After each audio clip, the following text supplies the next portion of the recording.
The following program is a presentation of the Nassau Institute featuring a lecture by Dr. Tibor Machan. This published author holds a doctorate in philosophy and is the professor emeritus at the Department of Philosophy, Auburn University, Alabama. In this lecture, Dr. Machan will illustrate how Ayn Rand defends a vital feature of the libertarian, classical liberal political alternative, namely a conception of human nature that can only flourish in a free society. I have to also tell you that I hold the R.C. Hoyle's chair in business ethics and free enterprise at Chapman University. My donor would never forgive me if I didn't say that, right? I have an endowed chair there, and it needs to be mentioned. As you well know, you all understand these sorts of things. So my topic is Ayn Rand's case for human liberty. And the reason I am going to talk about this is that classical liberalism, libertarianism, the varieties of strict promotion of individual liberty don't have a very clear defense of human freedom. They all kind of agree that people ought to be free. They all agree that free markets are a good thing, that civil liberties are good, and so forth and so on. But as far as a philosophical justification of these beliefs, they're not on the same page. Arguably, the Russian-American philosopher novelist Ayn Rand, who is mostly known for her novels, The Fountainhead and Atlas Shrugged. She's also written a number of other things. One of her nifty little books is called Anthem. Rand has advanced a very serious philosophical defense of the free society in the tradition of Aristotle. In fact, it's arguable that Ayn Rand is as Aristotelian, which is to say, she believes the human mind is competent enough to learn about the world by attending to it, by thinking about it, by perceiving it. She believed that the world is comprehensible. It's not a fundamental mystery. And then if we just only pay attention, we can grasp it through the sciences, even through common sense.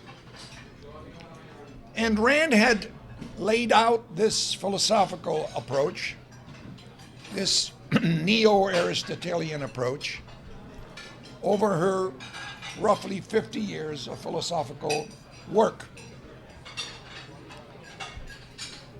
Needless to say, neither the left nor the right is a great champion of Ayn Rand's point of view. The left doesn't like the fact that she's a firm believer in property rights. That when you own something, you get to say what happens to it and not other people. If they want to have a say, they must ask your permission. Now, again, this is like common sense. If somebody wants to use your car, they have to ask you. If somebody wants to take up residence in your basement, they have to get your permission, right? Nothing terribly convoluted and sophisticated about it. Nonetheless, in this day and age, that strict defense of private property rights is not favored by the elites.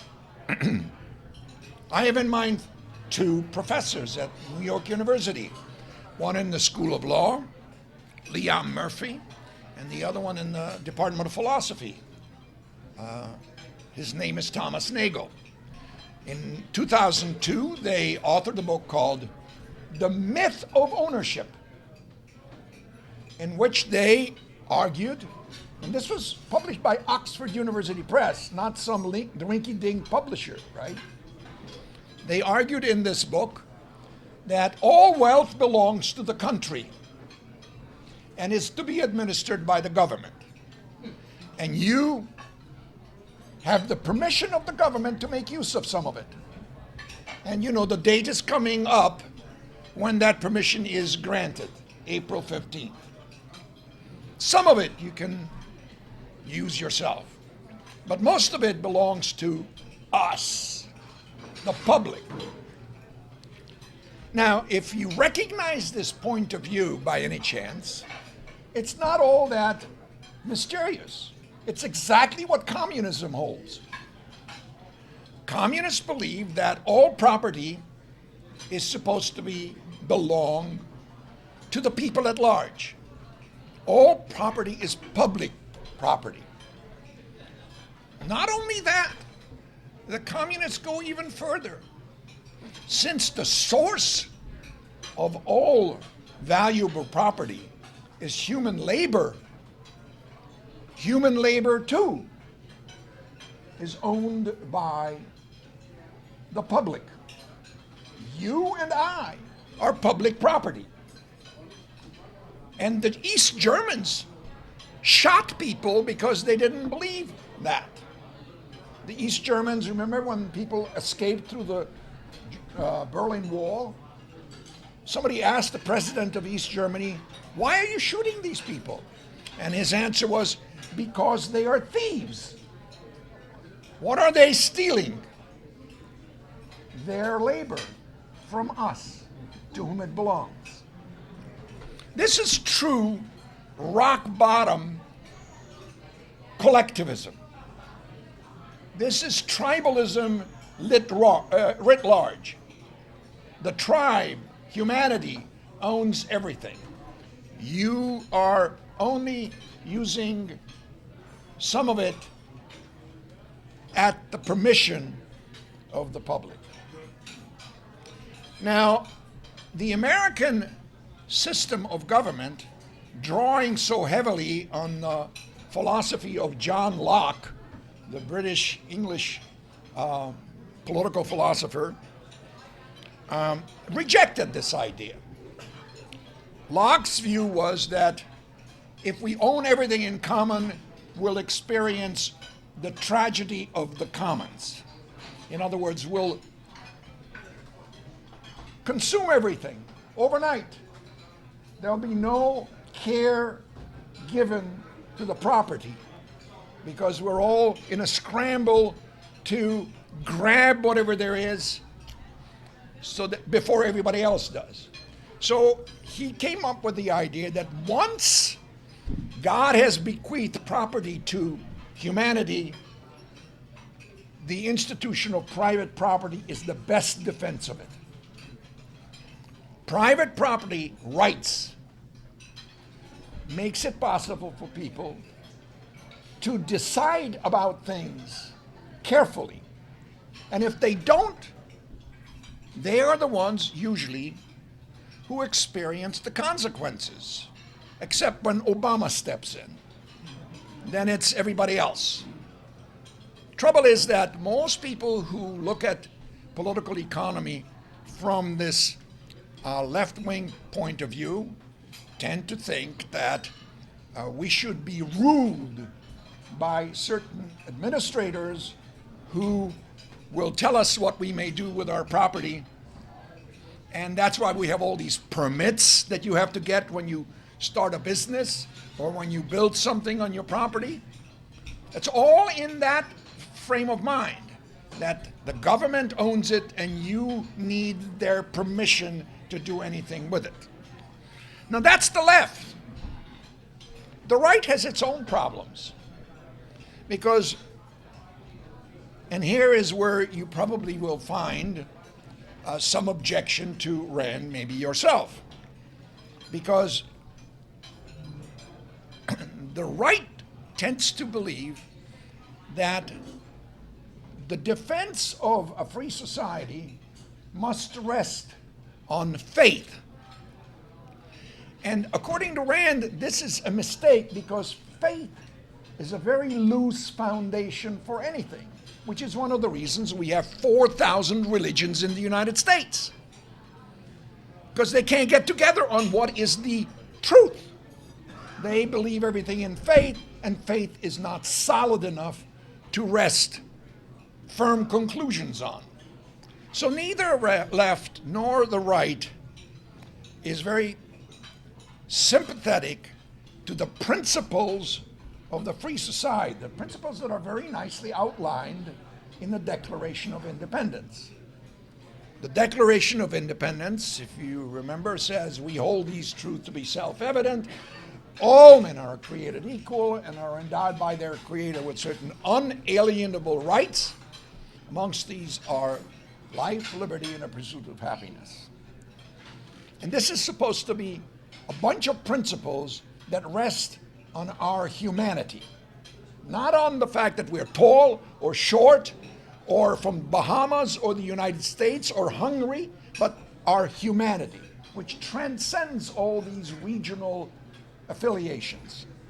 Just for being human, we have these rights to our life, to our liberty, and to our property. Just for being human. Our humanity accounts for why we have these rights. And you can see one very important consequence of this. If you do have a right to your life, you are the one who gets to decide what to do with that life, provided you don't encroach on someone else's rights. You get to decide for better or for worse how your life will be spent.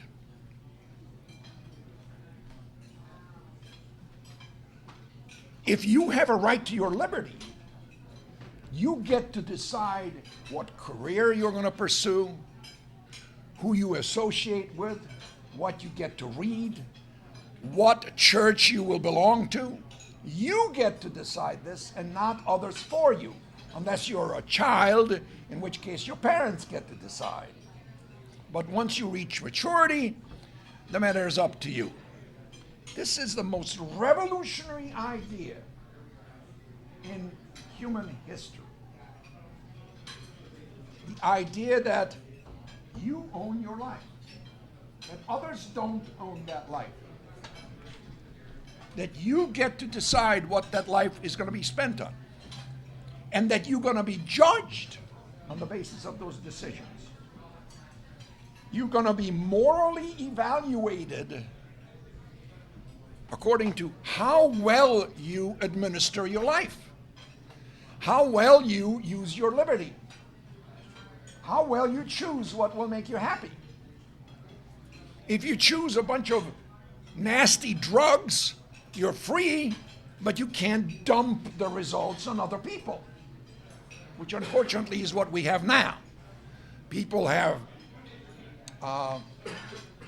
whenever they do something bad, we have to pick up the pieces.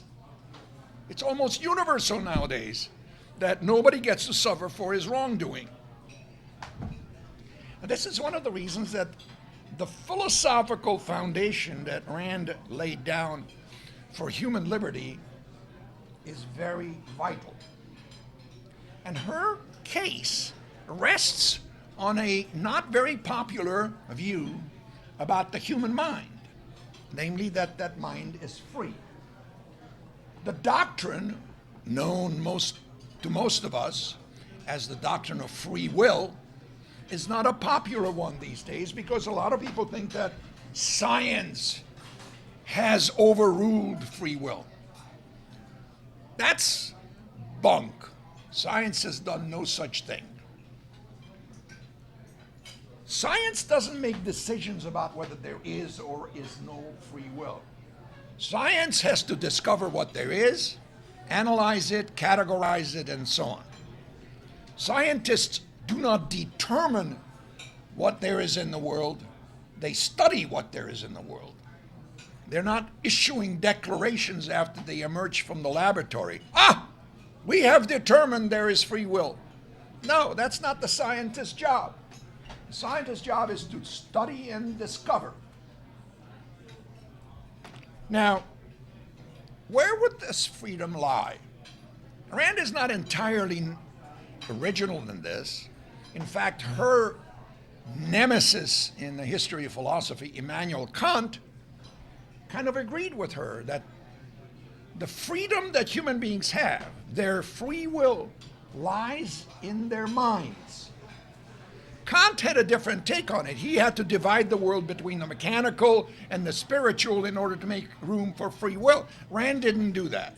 Rand thought the world as it is, a natural place, has plenty of room for freedom, because Rand believed in, I'm going to be just a tad technical, in the agency view of freedom. In other words, I am the agent of my actions. I produce my actions, and my decisions determine how those actions are taken. It's a little bit what we're familiar with in connection with artists. Artists are usually given credit for original ideas, whether they are in painting or in music or in literature. It's usually acknowledged that artists produce things of their own volition, of their own free will, which is one of the reasons that we have no hesitation in criticizing artists, holding them responsible for what they have produced. Now, if you generalize that view, it turns out that people in general are to be held responsible for the actions they produce. That's personal responsibility, a very vital element of the philosophy underlying the free society. That when you make a choice and it brings you rewards, you get to make use of those rewards. If you make a choice and it brings disaster, you get to experience the disaster unless you get a willing party to share your misery. But you can't conscript them. Nowadays, we have this view that everybody's actions, however good or bad they are, everybody has to share in those consequences. Exactly why? Nobody ever says. But it's that collectivist thinking that we're all part of this one tribe called humanity. Well, no, we're not part of this one tribe called humanity. We are human beings, and as human beings, we can engage in praiseworthy and blameworthy conduct.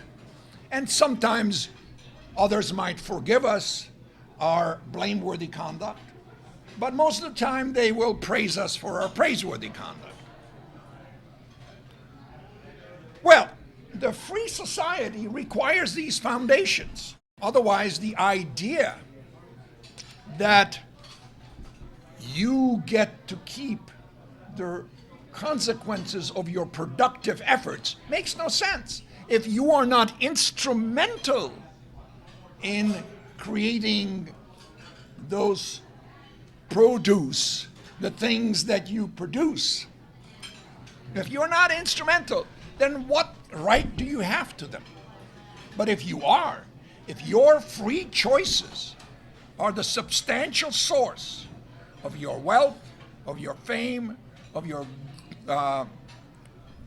success, then it makes perfectly good sense to have a political system in which these are protected for you, and that others who want to rip you off are not going to be successful, or they're going to be declared criminals. And that's a vital part of a free society. The legal system of a free society heavily rests on the idea that individuals take responsibility for both their good and bad actions, and that others may not be enlisted or conscripted to share in those consequences unless they want to. If you have somebody who's willing to share your debts, fine, but you don't get to dump your debts on them, which is a good lesson to keep in mind these days. Well, that's not the way most Keynesians see this. Paul Krugman thinks that we're all responsible for the debts that have been accrued by our government. Why? Think about it. Why is that so? Where does this come from? I have refinanced my house several times because I have a daughter who likes horseback riding. That's a sad story, so I won't bother you with it. But why should other people pay when my daughter likes to ride horses? I maybe because I'm a crazy father who's so a pushover. Okay, so I freely accept the responsibility for my daughter's profligacy.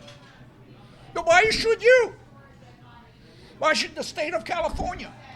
Why should the United States of America? Makes no sense whatsoever. However, you have to realize that the underlying philosophy here is individualist, not collectivist. If you have a collectivist framework, then everybody owes the money that my daughter and I have borrowed. Not just we, but everybody, you too. You get to be conscripted into my little cabal that needs to pay up. But there's no sense to that. Not unless you have this view, the underlying view, that human beings are not really individuals, but always parts of a larger whole. And the person who laid this out most forcefully was Karl Marx. Karl Marx had the idea that humanity is an organic whole, like a termite colony or like a beehive. The individuals don't matter. It's the organism that matters. And according to Marx, and he wrote this in a book called Grundrisse, published posthumously, he argued that humanity is like this organic whole. We belong to everybody and everybody belongs to us. And then, of course, my debts are yours and yours are mine too. But that's bunk. It's the excuse that irresponsible people have for being irresponsible. Well, it's not us. It's not me. It's us. Rand laid down the foundation for that kind of serious individualism. And however much some people find her kind of an irritant because she used to be rather bellicose, she had this horrible Russian accent that put a lot of people on the wrong side of her. But in essentials, her political outlook was exactly what a free society needed: to establish that individuals should take responsibility for their actions and that they should only be bailed out voluntarily, not as a matter of a legally enforceable obligation, but voluntarily. So if you want to help somebody who has gone into deep debt in a free society, you're free to do so. But you don't have to do so. That is not your obligation, legation. It's not a matter of law. And unfortunately, we now have a system where too many people think that the debts, the responsibilities, the guilt that others have come by is shared by us all. Now, by the way, and I'll pretty much end my talk with this observation here. The Randian and classical liberal idea that individuals are responsible for their actions that individuals matter, that you matter, and not just Bahama, and not just the world, and not just men, and not just women, but you as an individual matter. You're the core of values. That idea is very young, and don't be surprised that it's not shared widely. When you go back and look at ancient tribes, it's the tribe that mattered. It's the group that was always the center of concern. Hayek makes a good survey of this, how in the past this kind of collectivism, either on the local or on the global level, was very widely accepted amongst human beings. And it's still there. This is one of the reasons that the idea that you and I have about freedom and individual liberty is a radical, revolutionary idea. It really is. The idea that I matter and that you matter, and that I don't get to enslave you and you don't get to enslave me, that is radical.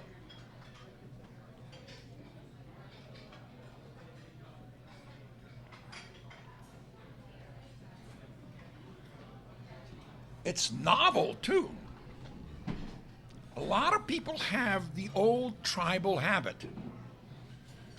Look how often people will get up and talk about we. We this, we that, we another thing. Who signed up for this?